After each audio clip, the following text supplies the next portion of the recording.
சீக்கிரம் வரப்போகிற இயேசு நாமத்தினால உங்களை சந்திக்கிறதுல நான் மிகுந்த மகிழ்ச்சி அடைகிறேன். மத்தேயு 24வது அதிகாரம் 9வது வசனம் 8வது வசனம் 9வது வசனம் இப்படியாய் சொல்கிறது, இவைகளெல்லாம் வேதனைகளுக்கு ஆரம்பம். அப்பொழுது உங்களை உபத்திரவங்களுக்கு ஒப்புக் கொடுத்து உங்களை கொலை செய்வார்கள். என் நாமத்து நிமித்தம் நீங்கள் சகல ஜனங்களாலும் பகைக்கப்படுவீர்கள் என்று சொல்லி கர்த்தருடைய வார்த்தை சொல்லுது. ஒரு வார்த்தை ஜெபிக்கலாம். பரிசுத்த பிதாவே, உமக்கு நன்றி கர்த்தாவே. நீர் எங்க கூட பேசுங்க. நம்முடைய வார்த்தையில ஜீவன் உண்டு, வல்லமை உண்டு என்பதை நாங்கள் அறிந்திருக்கிறோம். வல்லமையான வார்த்தைகளை கர்த்தர் நீர் எங்களுக்கு பேசி எங்களை கற்றுத்தாருங்க, எங்களை உருவாக்குங்க. இயேசுவின் நாமத்தில் பிதாவே, ஆமேன் ஆமேன். அன்புக்குரிய கர்த்தருடைய பிள்ளைகளை பாருங்க, மத்தேயு 24வது அதிகாரம் அதிகமாக நம்ம தியானித்திருக்கிறோம். இந்த அதிகாரம் குறிப்பாக ஆண்டோட வருகை குறித்தும் கடைசி காலங்களில் நடைபெறக்கூடிய தீர்க்க தரிசனங்களே அதிகமாக இந்த அதிகாரத்துல சொல்லப்பட்டிருக்கிறத நீங்க அறிந்து கொண்டிருக்கலாம். பாருங்க, 8வது வசனம் சொல்லுது, இவைகள் எல்லாம் வேதனைகளுக்கு ஆரம்பம். அப்படி என்று சொன்னால் ஆண்டுடைய வருகைக்கு முன்னாடி நடக்கக்கூடியதான ஒரு சம்பவம் தான் தீர்க்க தரிசனமான அதிகாரம் தான். தீர்க்க தரிசனமான காரியங்கள் ஆண்டுடைய வருகைக்கு முன்னாடி மிக முக்கியமான 7 விதமான கடைசி கால செய்திகள், அப்படின்னா கடைசி கால அடையாளங்கள் இங்க இந்த 8வது வசனத்துக்கு முன்னாடி 7 காரியங்களை குறித்து நீங்கள் அறிந்து கொள்ள முடியும். ஆனா இப்போ அந்த 7 காரியத்தை பார்க்க போகல. இப்போ ஆண்டோட வருகைக்கு முன்னாடி இப்படிப்பட்ட சம்பவங்கள் எல்லாம் ஆண்டவர் இந்த உலகத்துல நடைபெறும் என்று சொல்லிவிட்டு தான் ஆண்டவர் சொல்றாரு. 8வது வசனம், இவைகள் எல்லாம் வேதனைகளுக்கு ஆரம்பம். இப்ப பாருங்க, இந்த மேல சொல்லப்பட்டதான 7 விதமான கடைசி காலத்துல இயேசுடைய வருகைக்கு முன்னாடி நடைபெறக்கூடிய காரியங்கள் நம்முடைய கண்களுக்கு முன்னாடி ஒவ்வொன்றாக உலகமெங்கும் நடந்து கொண்டிருக்கிறத நீங்கள் நிதானித்து பார்த்தால் நன்றாய் புரிந்து கொள்ள முடிகிறது. இயேசு கிறிஸ்துடைய வருகைக்காக ரொம்ப சமீபமாக நம்ம வந்து விட்டோம். ஆண்டோட வருகைக்கான காரியங்கள் உலகமெங்கும் நடைபெற்று கொண்டிருக்கிறதை நீங்கள் அறியும் போது ஆண்டவர் சீக்கிரம் வருகிறார் என்கிற ஒரு உணர்வும், ஒரு பெரிய சந்தோஷமும், ஒரு பெரிய ஏக்கமும் உங்களுக்கும் எனக்கும் உண்டாக வேண்டும் என்று சொல்லி விரும்பித்தான் கர்த்தர் அடிமையோடு பேசிக் கொண்டிருக்கிறார். அப்ப பாருங்க, ஆண்டவர் சொல்லுகிற ஒரு காரியம், உலகமெங்கும் உண்டாக போகிற வேதனைகள் மிகுந்த ஒரு காலம் தான் கடைசி காலம் என்று சொல்லி ஆண்டவர் சொல்லுகிறார். அதோடு 9வது வசனம் வரும்போது ஆண்டவர் ஒரு காரியத்தை சொல்லுகிறார்.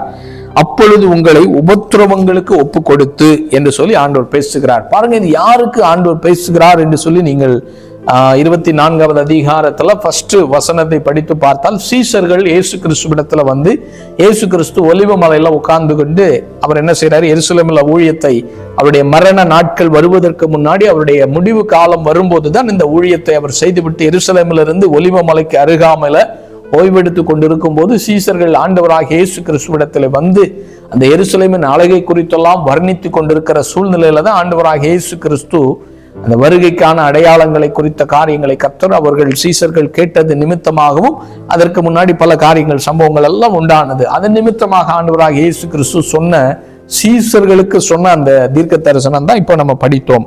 அப்படி என்று சொன்னால், அப்பொழுது உங்களை உத்தவங்களுக்கு ஒப்பு கொடுத்து என்று சொல்லி ஆரம்பிக்கும் போது, உங்களை என்று சொல்லும் போது ஆண்டவரை அறியாதவர்களை அல்ல அவர் பேசுகிறது, ஆண்டவரை அறிந்தவர்களுக்கு, அதுவும் குறிப்பாக சீசர்களுக்கு, ஆண்டவரை ஃபாலோ பண்ணுகிறவர்களுக்கு, கர்த்தரை அறிந்த கர்த்தருடைய பிள்ளைகளுக்கு, கிறிஸ்தவர்களுக்கு தான் கடைசி காலத்துல உபத்திரவம் என்று சொல்லி ஆண்டவர் பேசுகிறார். இப்போ நீங்க இதை பத்தி கேட்கும்போது உங்களுக்கு மனதுல ஒரு எண்ணம் தோன்றும், ஆண்டவராக இயேசு கிறிஸ்து உபத்திரவத்தை மாற்றுகிறவர் அல்லவா? ஒருவன் உபத்திரவத்தோடு போனால், ஒரு பிரச்சனைகளோடு வேதனைகளோடு கண்ணீரோடு போனா அவனுடைய கண்ணீரை மாற்றுவது தானே நமக்கு தெரியும். நம்ம எல்லாம் அப்படித்தானே எதிர்பார்க்கிறோம். இப்ப பாருங்க, உலகத்துல மற்ற புற மதத்தை சார்ந்த ஜனங்கள் பாருங்க, அவங்க கோயிலுக்கு போகிறாங்க, இல்ல பல காரியங்களுக்கு இருந்து போறாங்க. போயிட்டு அவர்கள் என்ன கேட்கிறாங்க, என்ன வேண்டுதல் செய்யறாங்க, என்ன ஜெபம் பண்ணுகிறாங்க, என் குடும்பம் நல்லா இருக்கணும், என் பிள்ளை நல்லா இருக்கணும், நாங்க எல்லாம் நல்லா இருக்கணும், இப்படிதான் என்ன செய்யறாங்க. அநேக நேரங்கள் அவர்கள் ஜெபிக்கிறாங்க. இல்லை, நான் பாடுபடணும், எனக்கு உபத்திரம் வரட்டு, எனக்கு கஷ்டம் வந்தாலும் நான் கஷ்டத்துல என்ன செய்யணும், கஷ்டம் பரவாயில்ல அப்படியெல்லாம் பேசி ஜெபம் பண்ணுகிறவங்கள நான் பார்த்தது கிடையாது. நல்லா இருக்கணும்னு சொல்லி எல்லாருமே வேண்டிக்கிறாங்க, எல்லாருமே கேட்டுக்கிறாங்க. ஆனால் இங்கு ஆண்டவருடைய பிள்ளைகளை, உண்மையான கர்த்தருடைய பிள்ளைகளை நீங்களும் நானும் அறிந்து கொள்ள வேண்டிய ஒரு காரியம், கிறிஸ்தவர்களா இருக்கிறவர்கள், உண்மையா இயேசுவை ஃபாலோ பண்ணுகிறவர்களுக்கு என்ன உண்டு, இந்த உலகத்துல உபத்திரவம் உண்டு. ஆண்டவராக இயேசு சொல்றார், இந்த உலகத்துல உங்களுக்கு உபத்திரவம் உண்டு, இடன் கொள்ளுங்கள், நான் இந்த உலகத்தை ஜெயித்தேன் என்று ஆண்டவர் சொல்றார். அப்படி என்று சொன்னால், ஆண்டவராக இயேசு கிறிஸ்துவை ஃபாலோ பண்ணுகிறவர்களுக்கு, உண்மையா ஃபாலோ பண்றதுக்கு, மதத்தின் அடிப்படையில் ஃபாலோ பண்றவங்கள நான் சொல்லல, உண்மையாய் ஃபாலோ பண்றவங்களுக்கு என்ன உண்டு, கிறிஸ்தவனாய் வாழ்ந்தால் பாடுகள் உண்டு. அதனாலதான் தீமோத்தேயு 3வது அதிகாரத்துல கர்த்தருடைய வார்த்தை சொல்லுது, ஒருவன் கிறிஸ்தவனாய் இருப்பதினால் அவன் பாடுபட்டால் கிறிஸ்துவுக்காய் வாழ வேண்டும் என்று சொல்லி விரும்புகிற ஒவ்வொருவருக்கும் என்ன உண்டு? வேதனை உண்டு. ஒவ்வொருத்தருக்கும் துன்பம் உண்டு என்று சொல்லி 2 தீமோத்தேயு 3வது அதிகாரத்துல நீங்க பார்க்க முடிகிறது. அப்படி என்று சொன்னால் ஆண்டவருடைய பிள்ளைங்க உண்மையாய் கிறிஸ்துவுக்காய் வாழ்கிறவர்களுக்கு என்ன உண்டு? உபத்திரவம் உண்டு. அதனால தான் நம்ம இன்னைக்கு பார்க்கிறோம். இந்திய தேசத்துல பாருங்க, நேற்றைய தினத்துல வந்த ஒரு செய்தி. என்ன செய்தி வந்தது அப்படின்னா, இந்தியாவில் ரீசெண்டா இந்த ஜனவரி மாதத்துல நடந்த ஒரு சம்பவம். ஒரிசா மாநிலத்துல ஒரு ஊழியக்காரர் என்ன செய்யறாரு, போன லாஸ்ட் சண்டே நடந்த ஒரு சம்பவம். அவர் ஆராதனையில சபையில போயிட்டு கர்த்தரை ஆராதிக்கிறாரு. ஜனங்கள் நிறைய பேர் இருக்கிறாங்க, கர்த்தரை மகிமைப்படுத்துறாங்க. சண்டே ஆண்டவர் ஆராதித்து கொண்டிருக்கும் போது என்ன பண்றாங்க, கிறிஸ்துவுக்கு விரோதிகள் அந்த அந்த பலவிதமான அமைப்பை சார்ந்த ஜனங்கள் என்ன பண்றாங்க, திடீரென்று அந்த ஆலயத்துக்குள்ள வந்து, நீ எப்படி எங்கள் மாநிலத்துல, ஒரிசா மாநிலத்துல நீ எப்படி நீ இயேசுவை பற்றி பேசலாம்? அவர் ஒரிசாவை சார்ந்தவர் தான், லோக்கல் தான், அந்த மாநிலத்தை சார்ந்தவர் தான். பட் இருந்தாலும் நீ எப்படி இயேசு மற்றவர்களுக்கு சொல்லுவாய்? நீ எப்படி இயேசுவை ஏற்றுக்கொள்வாய் என்று சொல்லி என்ன பண்ணாங்க தெரியுமா? அவரை பிடித்து அடித்து உதைத்து கடைசியில அந்த சபை விட்டு வெளியே கொண்டு வந்து அதே ட்ரெஸ்ல அதே ஆராதனை நடத்தி கொண்டிருந்த அந்த பாஸ்டர் வெளியே கொண்டு வந்து என்ன பண்றாங்க, அவங்க பக்கத்துல கொண்டு போய் மாட்டு சாணி, மாடு தெரியும்ல, மாட்டுடைய சாணிய வாயில போட்டு நீ இதை சாப்பிடுன்னு சொல்லி அவங்கள துன்பப்படுத்தி வேதனைப்படுத்தி அடித்து உதைத்து துன்பப்படுத்தி உபத்திரவப்படுத்தினாங்க. இந்த செய்தியை நான் நேற்று பார்த்தேன். இப்போ நான் நினைச்சேன், ஆண்டவரே இந்த உபத்திரம் என்றைக்குப்பா மாறும் அப்படின்னு சொல்லி ஒரு புறம் ஏக்கம் இருந்தது. அந்த ஊழியக்காரருக்கு நீங்க ஒரு பலத்தை கொடுங்க, விசுவாசத்தை கொடுங்க அப்படின்னு சொல்லி. ஆனால் அந்த செய்தியை நான் பார்த்து கொண்டு இருக்கும் போது எனக்கு ஞாபகம் வந்த தீர்க்க தரிசனம் தான் இன்னைக்கு நான் உங்ககிட்ட ஆண்டவருடைய வார்த்தையை பேசுறேன். அப்படி என்று சொன்னால் கடைசி காலம் ஆண்டவரை தேடுகிறவர்களுக்கு என்ன உண்டாகும்? உபத்திரவம் உண்டாகும். எனக்கு உபத்திரவமே வேண்டாம் அப்படின்னு சொன்னா கிறிஸ்தவனா வாழவே முடியாது. ஏனென்று சொன்னால் இயேசு கிறிஸ்துவே உபத்திரவத்தின் வழியா தான் போயிருக்கிறாரு. இயேசு கிறிஸ்துவே உபத்திரவத்தின் வழியா போய்தான் மரித்து உயிரோடு எழும்பி உயர்ந்த ஸ்தானத்துல ஆண்டவர் உயிரோடு எழும்பி இன்னைக்கும் ஜீவனோடு இருக்கிறார். அப்படி என்று சொன்னால் உபத்திரம் உண்டு. உபத்திரம் டெம்பரரி தான், கொஞ்சம் உபத்திரவம் உண்டு. இந்த உபத்திரவம் வரும்போது கர்த்தருடைய பிள்ளைகளை, விசுவாசிகளை, ஊழியக்காரர்களை நீங்களும் நானும் நிற்கணும்னு ஆண்டவர் விரும்புகிறார். அதனால தான் ஆண்டவர் சொல்றாரு, உங்களை உபத்திரவங்களுக்கு ஒப்பு கொடுப்பாங்க. நேற்றைய தினத்துல அந்த ஒரு சபையில ஊழியக்கார உபத்திரவப்படுத்தினாங்க, அடித்தாங்க, வேதனைப்படுத்தினாங்க, துன்புறுத்தினாங்க. அவர்களை உடனடியாக அந்த கடவுள் என்ன செய்யலாம், நம்முடைய ஆண்டவராகிய இயேசு கிறிஸ்து தண்டனை கொடுக்கல. இந்த உபத்திரவப்படும்போது அதை கவனித்து கொண்டுதான் இருந்தாரே தவிர அந்த இடத்துல என்ன செய்யல, திடீரென்று வந்து அப்படியே புஷ்ன்னு போயிட்டு அவங்களை உபத்திரவப்படுத்தினாங்கலாம். அந்த இடத்துல ஸ்பாட்ல மறித்திருந்தோம்னா ஒரு பயம் வரும். ஆனா அப்படி ஆண்டவர் செய்ய மாட்டாரு. பழைய ஏற்பாடுல எல்லாம் நடந்திருக்கு. ஆனா புதிய ஏற்பாடுல ஆண்டவர் எப்படி தன்னை வெளிப்படுத்தி இருக்கிறார்? கிருபை உள்ளவராக. அவரை அடித்தவர்கள் கூட மனம் திரும்பணும். அவர்கள் கூட தெரியாம செய்யறாங்க.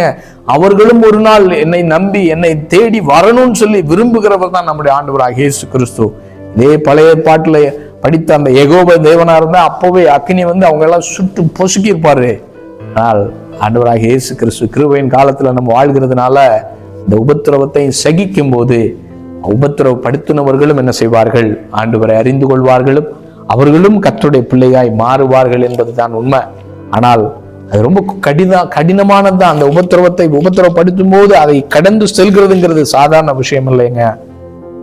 ஆனாலும் இந்த கடைசி காலம் இப்படிப்பட்ட உபத்திரவங்கள் பெருகதான் போகிறது என்பதை நீங்கள் அறிந்து சோர்ந்து போக கூடாது என்பதற்காகத்தான் கர்த்தர் நம்மோடு பேசுகிறார்.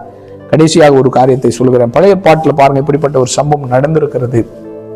யாத்ராகமம் 1வது அதிகாரத்துல 12வது வசனம், ஆனாலும் அவர்களை எவ்வளவு ஒடுக்கினார்களோ அவ்வளவாய் அவர்கள் பலுகி பெருகினார்கள், ஆகையால் அவர்கள் இஸ்ரவேல் புத்திரரை குறித்து எரிச்சல் அடைந்தார்கள். கர்த்தருடைய வார்த்தை சொல்லுது, இஸ்ரவேல் தேசம், இது உங்களுக்கு தெரியும்.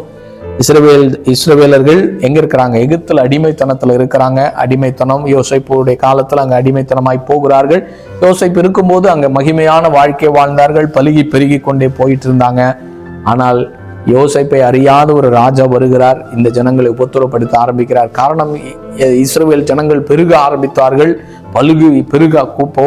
பெருக இவர்கள் மேல இவர்களுக்கு ஒரு எரிச்சலும் ஒரு பெரிய பயமும். ஏனென்று சொன்னால் இஸ்ரவேல் ஜனங்கள் பெருக ஆரம்பிக்கிறாங்க. இவர்கள் பெருகினால் நாளைக்கு நமக்கு எகெயின்ஸ்டா வந்துருவாங்க. எகிப்து தேசத்துல இருக்கிற புறஜாதி ஜனங்களுக்கு விரோதமாய் வந்து விடுவார்கள் என்கிற ஒரு பயமும் அச்சமும் உண்டான போது இவர்களை எப்படியாவது ஒடுக்க வேண்டும், உபத்திரப்படுத்தி இவங்களை அழிக்கணும்னு சொல்லி பிசாசு பார்வோன் மூலமாக பலவிதமான திட்டங்களை கொண்டு வந்து இவர்களை அழிக்க நினைத்தார். ஆனால் நடந்த சம்பவம் என்ன தெரியுமா? ஆனாலும் அவர்களை எவ்வளவு ஒடுக்கினார்களோ, எவ்வளவு ஒடுக்கினார்களோ என்ன நடந்துச்சு? அவ்வளவாய் அவர்கள் பலுகி பெருகினார்கள் என்று சொல்லப்பட்டிருக்கு. அன்புக்குரிய கர்த்தருடைய பிள்ளைகளை, இந்தியா தேசத்துல வாழ்கிற கர்த்தருடைய பிள்ளைகளை, இன்னைக்கு இந்தியாவில் அபிஷியலா பாத்தீங்கன்னா 5% தான் கிறிஸ்தவர்கள் இருக்கிறாங்க. அன்அபிஷியலா 10% வரைக்கும் கிறிஸ்தவங்க இருக்கிறாங்க என்று சொல்லப்பட்டிருக்கிறது.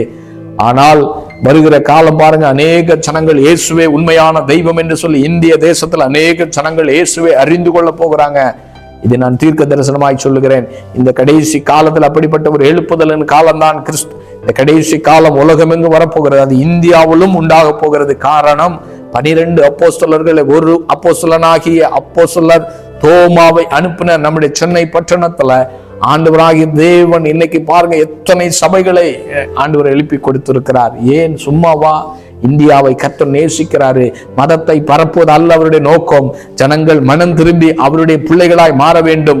உலகத்திலே பலுகி பெறுகிறது மாத்திரமல்ல, அவர்கள் பரலோகத்திலே செல்ல வேண்டும் என்று சொல்லி விரும்புகிறார். அதாவது நரகத்திலே பலுக கூடாது, நரகத்திலே பலுகி பெருகி நரகத்திலே அழிந்து போக கூடாது என்பதற்காக அவர் ஆண்டவராக இயேசு கிறிஸ்து இந்தியாவை நேசிக்கிறது நிமித்தமாக ஆண்டவர் சொல்றாரு, எவ்வளவுக்கு எவ்வளவு கிறிஸ்தவர்களை ஒடுக்கிறீர்களோ, எவ்வளவுக்கு எவ்வளவு கிறிஸ்தவ சபைகளை அடித்து நொறுக்கிறீர்களோ, எவ்வளவுக்கு எவ்வளவு சபைகளை கொளுத்துகிறீர்களோ, எவ்வளவுக்கு எவ்வளவு ஊழியக்காரர்களை கொலை செய்கிறீர்களோ, ஆனால் ஆண்டவர் சொல்றாரு, இந்த கடைசி காலத்துல இந்த 2026 வருடத்துல இருந்து நீங்க பார்க்க போறீங்க.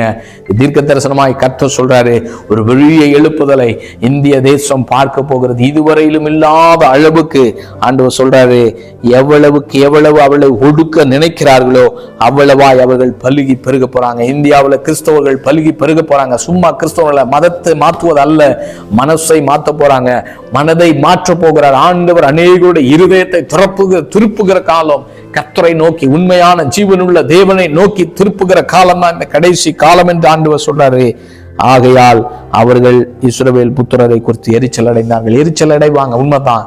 கிறிஸ்தவர்கள் பெருக பெருக எரிச்சல் அடைவாங்க. ஆனாலும் ஆண்டவராகிய இயேசுவே மெய்யான தெய்வம் என்பதை அறிந்து எரிச்சல் அடைந்தவர்களும் உண்மையான தெய்வத்திடத்துல திரும்புவதற்கான காலம் தான் இந்த கடைசி காலம். அதனால உபத்திரவத்தை பார்த்து சோர்ந்து போகாதீங்க. அங்கங்க உபத்திரம் பெருகத்தான் செய்யும். ஆனால் ஒரு புறம் உபத்திரவம், இன்னொரு புறம் எழுப்புதல் உண்டாக போற காலம் தான் கடைசி காலம். ஜெபிக்கலாம். பரிசுத்த பிதாவே, நீர் பேசின எல்லா வார்த்தைகளுக்காய் நன்றி. இந்த வார்த்தைகள் 30, 60, 100 மடங்கு கனிவுள்ளதாய் மாறட்டும். இயேசுவின் நாமத்தில் பிதாவே, ஆமென்.